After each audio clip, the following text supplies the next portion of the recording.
everybody, Paul Vaillancourt here, back with another What Were You Thinking video.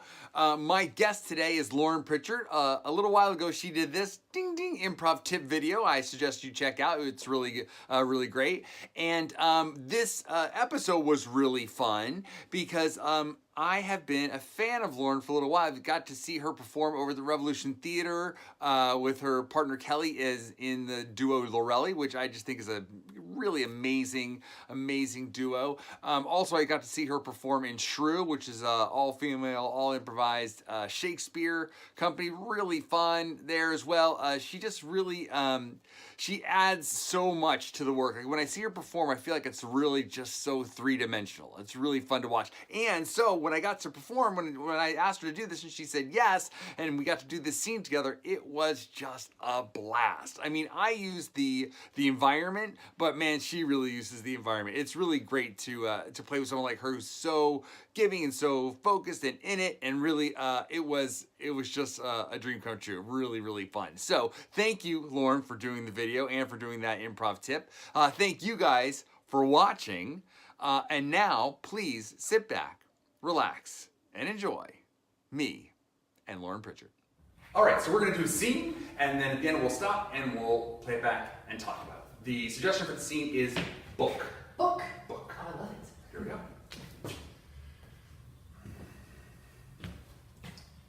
That's a wonderful choice, sir.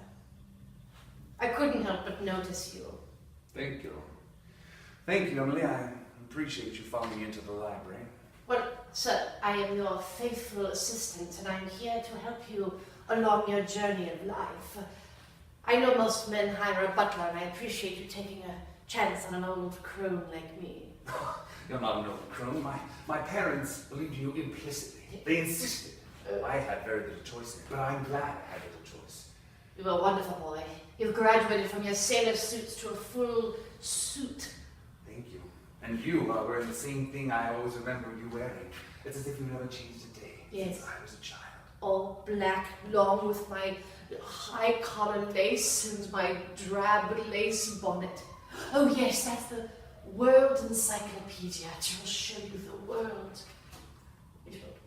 There's more beyond the walls of your beautiful, beautiful palace. What? You can travel. You must break away from your parents' regime. But what about you? I'll die here. Would you travel with me? Have a bag? What? How many of those frocks can you have? I have two. Perfect. What? Pack them both. Oh, I will. And I'll pack light so you can carry my bags easily. Oh, dare I go beyond the walls? I was born here and I thought I would die here. But I've bigger goals for you. But I will. Will you? Yes. Good then. Here's a map. Yes, point to There. India. India. Oh, The subcontinent. I could be your Aya of India. Yes. Oh, it's funny you should mention that. I had a bag beyond my beautiful drab clothing. I packed it for this exact reason. You've kept that bag packed all these years? That's why I shuffle the way I do. Just in case this moment would ever come. I'm glad. I'm going to take a small money, my father's safari hat, and Yes. my mother's rifle. Oh. I'll take these with me. You take that. Follow me to my rooms. I'm going to pack. We're going to India! Yeah! Cool. Ridiculous. We'll call that the scene. Okay, now we're gonna watch it back and we're gonna say, what were we thinking? Okay. Here we go. Let's begin. So at the beginning, I just got a random word of book. And so as this is kind of rolling up here, how do you sort of like dig in on the suggestion? Or what's your sort of, when you're teaching or you're starting off a scene, or either one, how do you sort of like bang off a suggestion?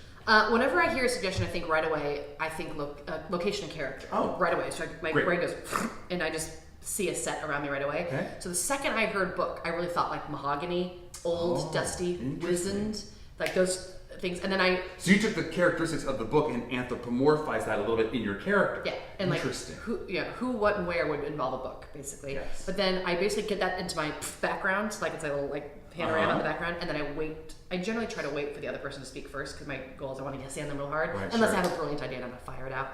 But I want to wait to see what you said. And Yeah. the second you reached for a book, I was like, okay, he's in a bookstore, he's in a place where there's Yeah. a bookshelf. So I'll speak first and just kind of bring that quality of voice. Yeah. Do one offer and then see how you guys handle it. Yeah, that was great. I sort of feel the same way. I usually think of the location first because I sort of believe in scenic inertia. If I start talking between the two of us first, then that's kind of what I'm going to devote most of my energy to. But if I sort of at least sort of touch the where early in the scene, at least I've got that to go back to. Yeah, and one of my favorite improvisers and writers is Rich Tallarico, and he teaches these people, these places. He's like, you have a strong place, you have a strong person, everything else writes itself. There you go. Yeah. That's a great, these people, these places. There you go, guys. Here we go. So the suggestion for the scene is book. Book. Here we go. So my brain went mahogany, dusty, old, wizened, world, you know. Right. You know, and I sort of thought of like, I was thinking of actually like more like a college library or whatever, but it's just like books, like stacks and stacks of books. And so I just reached for one, I tried to touch the space, like I said. And then your thing was like, that was so great. It was such a strong choice that right away I had something to react to. And I had like a moment of like, is she above me or below me? Because, oh, good choice. And it's like, oh, is she judging that or is she sort of like pitching up to me? And I sort of felt like you were pitching up to me a little bit. Yeah, it was. Cool. And that was such a great, strong, like the accent and the sort of the energy were so great that it pulled everything else into focus for me. So all I had really was the books. But then I was in kind of like the same location as you. It's a wonderful choice. I couldn't help but notice you. Thank you.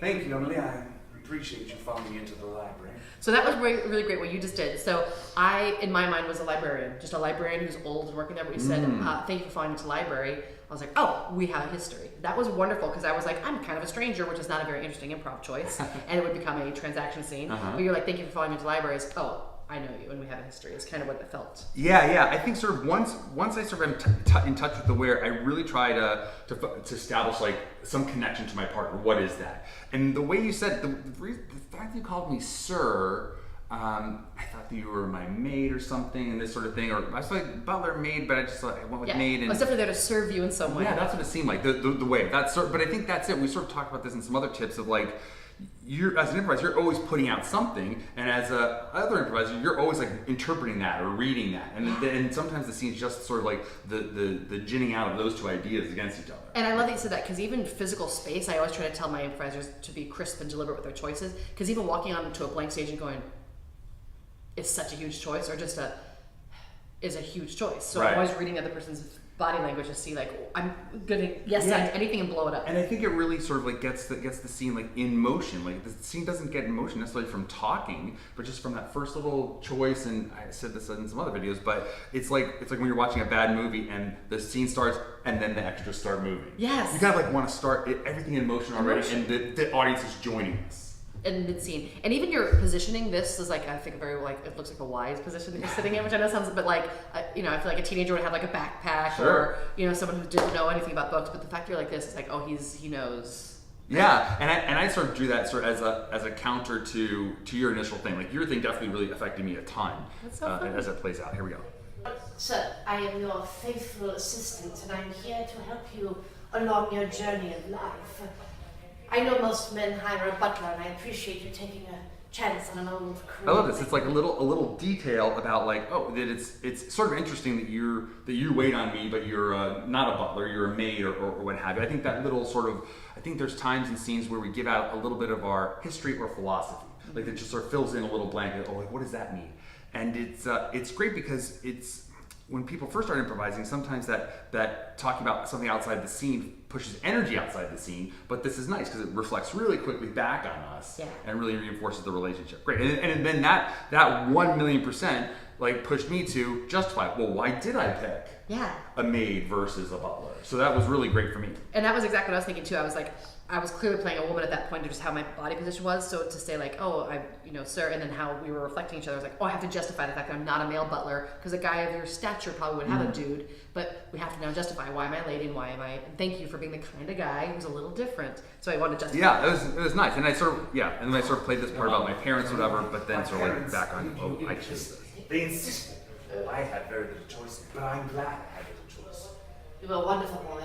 You've graduated from your sailor suits to a full suit. Thank you. And you are wearing the same thing I always remember you wearing. It's as if you never changed a day. Yes. This little bit here is something I've been thinking about a ton in my work, and noticing in other people's work, but sort of also thinking about in my work is is like the internal painting gift. Yeah. Like you're giving me this gift of like I'm in a suit, but that also says something about my character, and I'm trying to reflect that back on you, like paint you, but at the same time make that big playable gift. Yeah, I think that we forget about costuming a lot, and I think if you can even just endow someone who's wearing a costume, it completely changes their character. 100%. And we have to paint that world for the guests.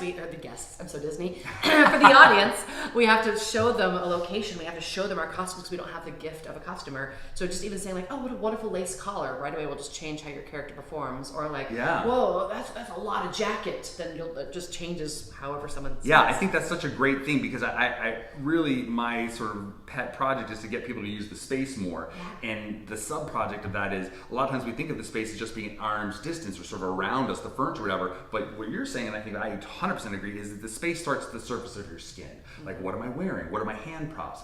And I think those things, in the biggest picture, those things are more useful to you, I think, generally than, oh, this is where the table is and that's where the refrigerator is. Because this stuff comes with me into every scene I go into. And if someone took a picture of us in those costumes in that location, they could start writing the story in their heads without even us saying anything. 100%. And this is also my nightmare, by the way. Watching a video of the improv I just did and then critiquing it is like my nightmare. This is like my biggest fear that we would do. You're doing great. You haven't started crying or anything. Why did I say that? I clearly wasn't listening. All black, long with my high collar lace and my drab lace bonnet. Oh yes, that's the World Encyclopedia. It will show you the world. There's more beyond the walls of your beautiful, beautiful... I couldn't think of the word mansion. I was trying to think mansion and I was like, palace. Dang it, mansion, that's what it's called. Yeah, but it's great because then it's like, oh, it's a palace. That sort of has a different sort of flavor to it, and all those little things, those little happy accidents, like really make it all. What I think is so interesting watching the scene back now that I wasn't even necessarily consciously thinking about, but this is kind of like how it works out, is in the beginning you say, I'm here to help you along the journey of your life. And that's it, man. That ends up being like, when people say theme, I don't know, I'll ask you what you think, but when I'm hearing people talk about theme, oh, play the theme, I'm never thinking about the theme as I'm doing it. It's only in retrospect or after I get off stage, I'm like, oh, that scene was all about that. And maybe the next time I try to come back and play that more. But when I'm first improvising the scene, I have too much going on. I admire people who can do that. I don't constantly do that. Were you consciously doing that? No. Well, I mean, I was thinking as soon as I said World Book Encyclopedia, which just fell out of my mouth hole. I was like, oh, I want him to see the world. I already said journey. I was thinking you're a young boy who's now grown to a man, so like probably 20 something. And my goal is to get you out of the world. A weird thing was happening too. I kept turning. So I felt like you had a lot of high status over me. And so whenever you would look right down the barrel of my eyes, I'd turn away when I wanted to say something important or like from the heart. I would turn away from you to say it. And as I kept doing that, I was like, why am I looking away from him? Oh, maybe I'm looking out like a window beyond the walls. That's interesting. So because I kept looking this way, and so I was like, whenever I want to say something important, like you need to get out of here, I'd be like, you need to get out of here. I would say like out the window in my mind. That's nice. That's like sort of a variation of there's an improv tip I'll link called Playing Paranoid, where we sort of add value to whatever we sort of add or inject value into whatever our person's saying, or our partner's saying. And you're saying you're doing that, you're sort of even reflecting a little bit on yourself, like, why am I doing this unconscious thing? Oh, because of this conscious reason. And then you endow that with meaning, and then that's, oh my gosh, that's really it. And then it takes on a whole nother level, 100%. But it's nice, it's really interesting to watch now and see like, oh, Journey is like there from the very beginning. It's like each little piece. Yeah. Palace, what? You can travel. You must break away from your parents' regime. But what about you? I'll die here. Could you travel with me? Have a bag? What? How many of those frocks can you have? I have 2. Perfect. What? Have some both. Oh, I will. And I'll pack light so you can carry my bags easily. Oh, dare I go beyond the walls? I was born here and I thought I would die here. There's a giant window. Yeah, for sure. I definitely saw that, and I sort of felt that sort of like turning back and forth, and then I felt myself doing it. Like you would look at me, and I would look away, and then I would look at you, and you would look away. And I'd be like, "What? How can we?" Like... And also, I felt like because I felt like we were probably a little bit back in time, like a little bit, just a little back in time, where a woman like me shouldn't be saying this kind of stuff to you. So I'd look away, like I would never directly just to your face go, "You got to get out of here." So it's like trying to like, "Oh, I mustn't say these words," so I'll say it as if it's an aside. Yes. I also loved a really great thing that happened. That I love about your work, and I've totally seen you do this before, which is, no, don't be lower than me, because I'm like, no, you just go, I'm gonna die and be a piece of crap, and you're like, no, come with me. So you're building up my character so much that I couldn't be like, no, just go, I'll die. You're like, come with me, which is like, oh, I didn't see that coming at all. This is wonderful. Now we're gonna go on this road adventure together. And if this was a long form, we'd see these two hit the road, sure, yeah. breaking of the walls. I think it opens up for me. My sort of thought about that is because you said that, and I sort of did it earlier too. Actually, when I said I didn't have any choice in that. Yeah. But now I'm glad that I had that I made that choice because I feel like it connects us more. You know, and I feel like that's really the linchpin of the scenes, that connection, that relationship of like, why am I not gonna have a choice? And it also makes me culpable for it. Yeah. And I think that really helps is when you're responsible for what you're involved in. Yeah, and that's an interesting. I wonder like why you didn't have a choice. Like your parents just went, "This is your maid," and bye. Like what happened there? Yeah. So great. Yeah, I just thought that they trusted you, and so they thought, oh, she'll look after you or whatever. Yeah, but it's interesting. And then but then we're gonna hit the road together. Yes. This little thing, and I love all the little details of how many frocks you have, and I said I'll pack a bag and lights so you can carry it easily, like because you're serving me. I'd carry it on my back. That little joke came from that idea, and here we go. But I've bigger goals for you. But I will. Yes. Good then. Here's a map. Yes. What is There. India. India. Oh, The subcontinent. I could be your Aya of India. Yes. Oh, it's Yes, funny. and I don't know what that is. What is Aya of India? What is that? An Aya is like someone who waits on the rich Right. princesses of India, I whatever. figured it was something like that. I had no idea what that was, so I just came up with a good improvisation utility. Yes, that sounds great. And life experiences, I know that because I was obsessed with the movie The Little Princess growing up. Okay. And Shirley Temple's character was raised in the British India, and she had an Aya. She's like, well, my Aya told me this. My Aya would carry my bags here. And so I was like, I just, as a little kid, was like, an Aya is a servant of Totally. India. And that's it. I love that kind of stuff that comes out. And what I love about this little bit here is we're talking about packing bags and stuff, and it's all in the future. And you do this thing that I try to do in my work, and I just love it, is like, now. Let's do it right now. Let's do it right now. I have a bag now. Here it is. Bam. I'm packed, man. Giant. I felt it was like a giant drapey skirt. Right. And I was like, I've got all sorts of secrets up under there. Yes. Avarice I think and it's so greed. great that it gets right down to it. It's like, why are we putting an option on this side? Why are we going to move to another location? Like, here we are. Let's do it. Yeah, it's like It's so great. It's like once you spill the beans of a secret, you have to address it right away. So Right. get to The it right tension's away. off it. Yeah. Here we go. That was great. That was really fun. Mention that. I had a bag beyond my beautiful drab clothing. I packed it for this exact reason. And then I sort of think that this relates to me. This sort of reminds me of an improv tip that Neil Flynn did, which is I'll link that as well. That you sort of your job is to say yes, but you can say yes in a lot of different ways. And he, for my money, is the master of the perspicacious yes, where he's sort of like, yes. let's see how that vocabulary turns out. But like yes, but tell me more or whatever, you know. And this and so I'm sort of speaking at this point. I feel like I'm speaking for the audience, like, what's up with that bag? Yeah. And then you get a chance to answer that question. Because if not, it's a gag. If not, it's like, oh, yeah, you just have a bag under there and it becomes absurd and it becomes fluffy, gaggy stuff. But if you justify, because you're just justifying it for me, making me look good, making my bizarre choice of like, oh, you have a giant like carpet bag just shuffling under your skirt. I saw a carpet bag. It's so funny when you said I saw a carpet bag too. Well, and again, for some reason I'm obsessed with Chris Tallman today. The Chris Tallman thing too is he'll always go, now wait a minute. Like he'll take that, Right. wait a minute, wait for a second. sure. And He's good at that too, for sure. Yeah, if you say something absurd, I remember one of our scenes we were in was a big musical, and someone said, we were in a candy factory, and someone said, let's escape out the back chocolate chute. And the audience laughed because out the back chocolate chute sounds a lot like a poop hole. Sure. And so he had to stop the whole thing and go, now wait a minute, tell me more about this chocolate chute. So it's in the rear, and he just mined that and Right. justified the whole thing. And that's all where the bad chocolate goes out. Yeah. God, let's move forward now. But it made the audience keep laughing for a bit and justified the whole, and then we cut to the chocolate chute, and it was. That's awesome. Yeah, I love that because it's sort of like, it grounds it in reason a little bit. And Neil does this all the time too, having played with him on Beer Shark Mice a bunch. Just like, here's what I'm gonna do. I'm gonna make a rocket out of macaroni. We're gonna fly to the moon. He's like, okay. I can't wait. Tell me more. What's gonna happen? Like, he hasn't said no. He's leaning into the idea, but you know, with a little tension in it. Convince me. Which makes you look good, because Yeah. especially for someone like me who's like, and you just like fart out this funny thing, and then you have to go like, okay, now let's make that look good. Right. Just shine that up a bit. Yeah, because I do think your comment is really well taken in the sense that like it takes this bit or this gag, and now it's like by sort of spending a little moment on it, it infused it with history and gravity, and now it's a real thing. Yeah, definitely. Yeah, really nice. You've kept that bag packed all these years. That's why I shuffle the way I do. Just in case this moment would ever come.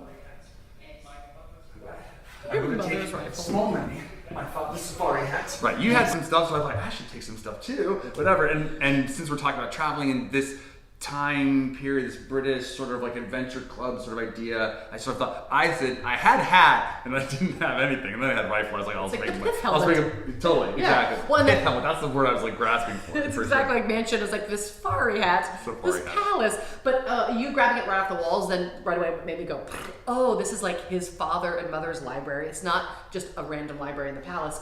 There's the pith helmet. There's probably some like zebra heads and For like sure, boar's head, that's definitely- fire. yeah. Your mother's rifle, which is so funny that she's a real tough cookie. It's probably like a dainty rifle, but still a rifle. Right, for it's sure. So great. And also, but I think also sort of interacting with the environment as we go, I think gives the possibility of things in the future. Mm-hmm. So I've got a pith helmet and a rifle, and you've got a carpet bag. We've got those things moving forward, right? Also, though, if we are on a team or in a group or something that plays in a really bigger sense, then maybe my father comes and he's like, "Where's my pith helmet?" Yeah. Now we're on a chase. Right, and Or they're, with a gun. or they're sort of discovering it, or my mother's like, "Where's my rifle? Someone's been moving these books around," or whatever. But now they can sort of because we left the environment, we left sort of them a little gift grenade that may go off later or not. Which I love because again, when we play Laurelly, we're always thinking, how can we paint as many people around us that we all get to Yes, play, or that yes. the two of us get to play. So you and I can come back and playing the mother and father, Sure. have those beautiful gifts, and we know that we can now be the secondary characters or whatever we need. Yeah. Or there might be some reason later. There's a wild boar that we have to kill with a gun. There's all you've laid. Yeah, I always think of it as strings. I'm sort of I like to leave loose ends, and maybe they get tied up, maybe they don't. But I think it's better to leave a show with a bunch of loose ends you don't tie up than like trying to untie something and then retie it later because you need a little more. Force something in there, and when you reincorporate and bring in all those breadcrumbs at the end of your lost journey through the woods, the Yeah. audience is delighted, and that's where they go, how did you do that? It's written. Seattle Theater Sports calls it walking backwards into the future, and it's the same. I know Rich Tyler did the same thing where you're slowly going like this instead of just throwing breadcrumbs behind you as you walk forward. You're throwing breadcrumbs in front of you so you can see them when you get lost in the woods. You can come back and pick up. That's a great idea. And Todd Stashwick does a great improv tip about that called Footprints in the Snow, and I'll link that as well. Same exact thing. Same idea. Take that. Follow me to my rooms. I'm going to pack. We're going to India. Great. So we're sort of pulling our own edit there. Like if someone didn't edit the scene at that point, we're leaving a blank stage because Right. we're done. But I think that's for me when I am teaching students at the beginning. Like, well, how? Like the question is like, well, how do I know when to edit? Right. And I think one of the things is this scene has grown so large, the energy's gotten so big that this scene can't contain it anymore. Right. So we're on to the next thing. And also we're already out. There's no surprise. No one.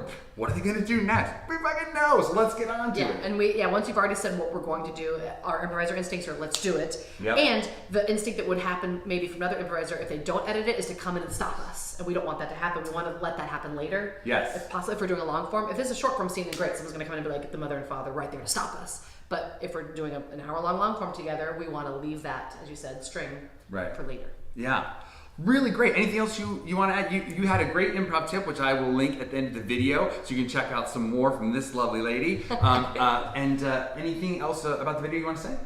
Well, it's an honor to improvise with you. As we joked about, we don't improvise together, but we've known about each other in the world for so long. For sure. We've done one show together before, and Yeah. maybe didn't even do a scene. I don't think we did.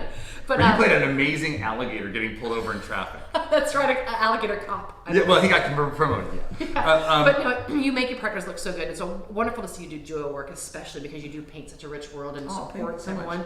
And so I love that idea that if we're both making each other look good, the show's going to be great. For sure, you're gonna love this improv tip. And I'll say it was a joy and a pleasure, absolutely. And what I love about this scene, as we were saying before we started talking about it, is I really think it to me reminds me so much of what I like about your work, which is like a really great sense of attack on it.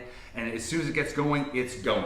And there's no sort of like hemming and hawing or pussyfooting around or what they used to say, playing coy with the scene. We're just getting after that all the way. Yeah, and when you make big, bold choices, you make a deliberate, bold choice. You make a choice, then you make it the right one. You're making your partner look good. There you And go. That should be life too, right? Because life is short. Don't hem and haw. Just make a bold choice, then make it the right one. That's excellent. I think we'll end on that. Thanks, and we'll see you next time. Hey friends, thanks for checking out the video, and if you want to hear a little bit more, check out one of these 2 quality videos. And if you haven't done so already, please subscribe and follow us on social media. All the links are in the description down below, and let me know what you would like to see an improv tip about. Thanks for watching.